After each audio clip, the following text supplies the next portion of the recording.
Para todo sempre seja louvado aquele que é a nossa esperança, o nosso modelo, o maravilhoso, o conselheiro, o Deus forte, o Pai da eternidade, o príncipe da paz. Jesus Cristo de Nazaré. É sempre motivo de grande alegria estarmos juntos estudando a palavra do Senhor. Eu sou o Bispo Antônio Oliveira, seu companheiro de estudo, e te convido agora para a aula de número 216, dentro do tema Libertação Financeira na sua segunda edição. E dentro dessa abordagem estamos falando sobre visão distorcida do Evangelho. Algumas pessoas têm uma ótica totalmente distorcida em relação àquilo que o Senhor gostaria que nós enxergássemos. Aula passada estávamos falando sobre as anormalidades que o Senhor Jesus sempre operou, está nos revelado no Evangelho, e que para nós humanos corretos, éticos, achamos absurdas. Mas o Senhor quer que nós vivamos nesse tempo de uma forma sobrenatural. Falávamos naquela oportunidade que os apóstolos, ali os discípulos, pediu para Jesus se descansar porque eles dariam conta do recado. Talvez eles achassem que fosse muito experiente no mar. Mas a conclusão da história foi que Jesus levantou, acalmou o mar e a tempestade e eles puderam prosseguir dali. Isso nos mostra o seguinte, amados: quantas vezes nós dizemos a Jesus: Senhor, pode deixar. Olha, eu tenho 30 anos de experiência, conheço tudo. Acompanho a oscilação do mercado há 20 anos. Ações ordinárias, ações nominativas, ações preferenciais, bônus, dividendos, juros, rentabilidade, ágio, deságio, época da alta, época de queda, comportamento do mercado, melhor momento para aplicar, melhor momento para resgatar, capitalização, poupança, cotação do dólar, ouro, gado, café, bolsa de mercadorias. Ah, amados, você acha que sabe tudo sobre o seu negócio. Você acha que sabe tudo sobre a sua profissão e não convida Jesus para dirigir a sua empresa. Marta foi a única mulher na Bíblia que disse 2 vezes para a sabedoria: eu sei.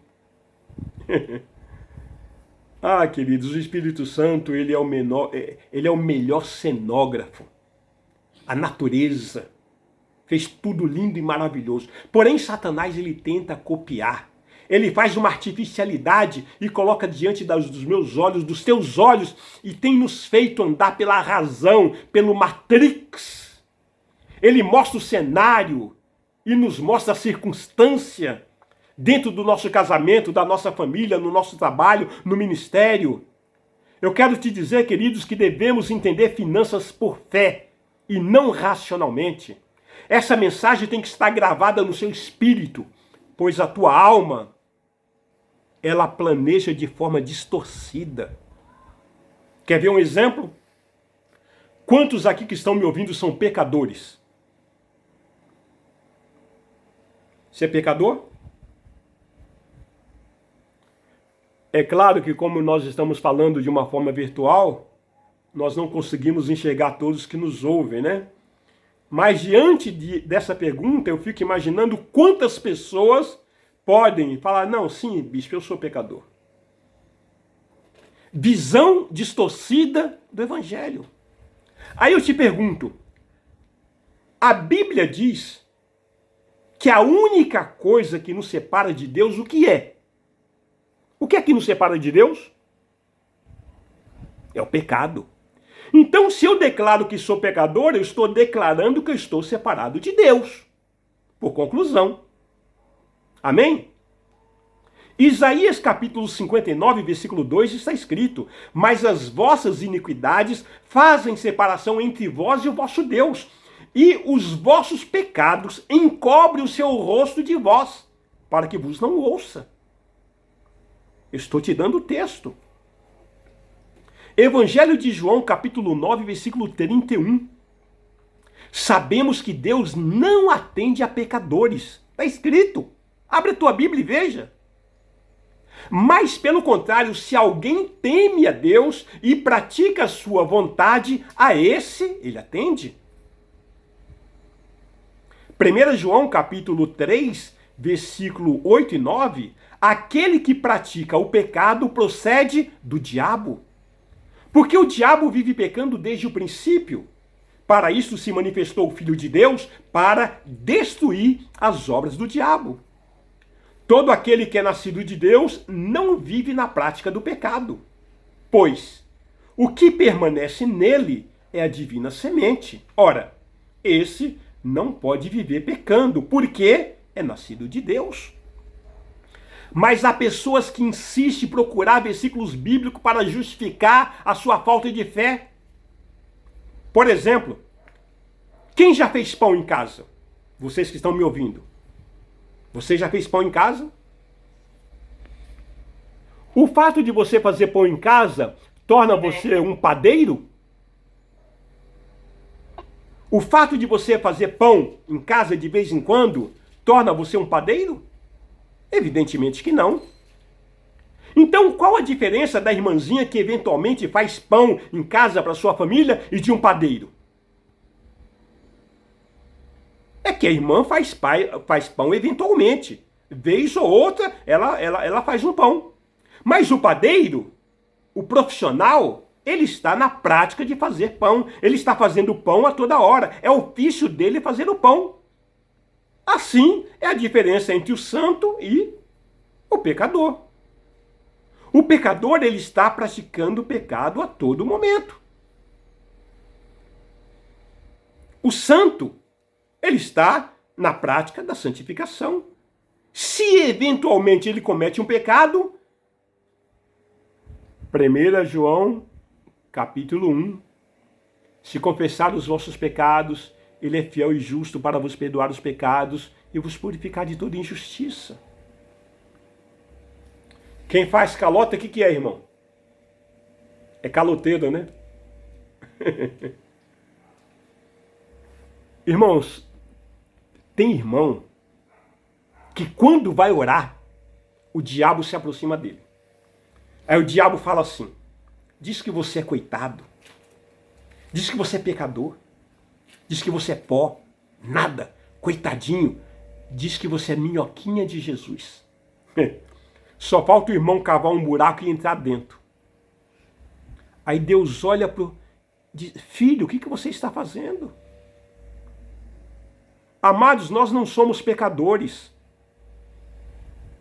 O nosso título de pecador já foi encravado na cruz do Calvário. Infelizmente, tem muitos líderes aí nas congregações ensinando ao povo que são pecadores. E querem justificar com versículos bíblicos. Dizendo, olha, mas a Bíblia está escrito, se aquele que disser que não tem pecado é mentiroso e a verdade não está nele. Uma coisa é você ter pecado, uma coisa é você pecar de vez em quando, outra coisa é você estar na prática contínua do pecado. Você praticar prostituição e não se arrepender, você praticar violência e não se arrepender, você mentir e não se arrepender, isso é ofício de pecado, isso é prática contínua de pecado. Esse título de pecador já foi encravado na cruz do Calvário. Agora, qual a diferença entre a igreja cristã, a igreja primitiva e a igreja contemporânea? Qual a diferença? É que lá na igreja primitiva só tinha santos, né? E aqui hoje só tem pecadores. Irmãos, precisamos conhecer a palavra de Deus. Olha o que Paulo escreve, 1 Coríntios capítulo 1, versículo 1. Ou melhor, 1 Coríntios capítulo 1, versículo 2. A igreja de Deus que está em Corinto, aos santificados em Cristo Jesus, chamados para ser santos, com todos os que em todo lugar invocam o nome do nosso Senhor Jesus Cristo, Senhor deles e nosso, chamados para ser santos. 2 Coríntios capítulo 1, versículo 1. Veja, estamos falando de palavra de Deus. Está escrito nesse texto: Paulo, apóstolo de Cristo Jesus, pela vontade de Deus, e o irmão Timóteo, a igreja de Deus que está em Corinto, e a todos os santos em toda a Acaia. Ele não escreveu a todos os pecadores, a todos os santos. Efésios capítulo 1, versículo 1. Paulo, apóstolo de Cristo Jesus, pela vontade de Deus, aos santos que vivem em Éfeso e fiéis em Cristo Jesus. Aos santos. Filipenses capítulo 1, versículo 1. Paulo e Timóteo, servo de Cristo Jesus, a todos os santos em Cristo Jesus, inclusive bispos e diáconos que vivem em Filipos.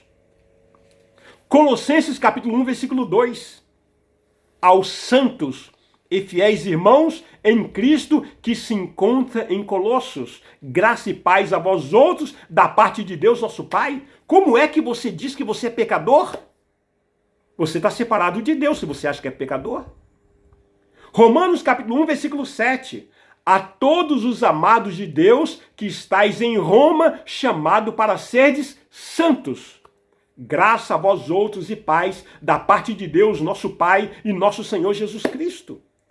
Amados, quantas coisas precisamos aprender, precisamos mudar a nossa mentalidade, porque aprendemos errado. Provérbios capítulo 11, versículo 31. Se o justo é punido na terra, quanto mais o perverso e o pecador. Aqui está fazendo uma distinção entre justo e pecador. Provérbios capítulo 13, versículo 22.